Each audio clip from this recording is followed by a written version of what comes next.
എല്ലാവരും ഇങ്ങോട്ട് നോക്കിൻ. എന്താ പ്രശ്നം? ഇവിടെ മോല് കണ്ടോ, ഇതാ ഹൈലൈറ്റ്. ആരായിരിക്കും ഇവിടെ ലക്ക് കൊണ്ട് നിൽക്കുന്നത്? എനിക്ക് ലക്ക് ഫാക്ടർ ആയിട്ട് തോന്നിയിട്ടുള്ളത് ജിൻഡോ ചേട്ടനാണ്.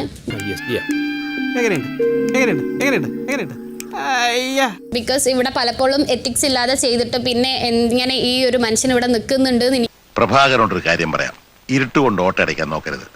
ഞാൻ എപ്പോഴും പറയുന്നത്, തുടക്കം മുതൽ പറയാനാണ് നോറ പറയുന്നത് മൊത്തം വായ വിളിച്ച് നോണ പറയുന്നത്.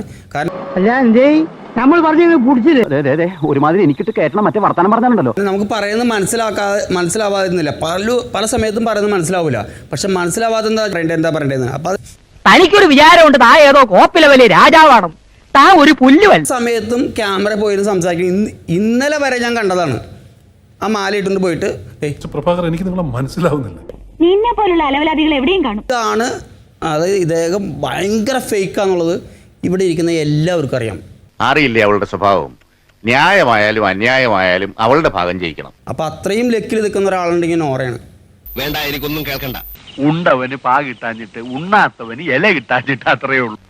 ഇനിയാണ് കളി, ഇനിയാണ് ബാപ്പു കളി വരാൻ പോകുന്നത്. ഇന്നത്തെ വീഡിയോ നിങ്ങൾക്ക് എല്ലാവർക്കും ഇഷ്ടപ്പെട്ടെന്ന് കരുതുന്നു. ഇഷ്ടപ്പെട്ടെങ്കിൽ ലൈക്ക് ചെയ്യുക, ഷെയർ ചെയ്യുക, സബ്സ്ക്രൈബ് ചെയ്യുക.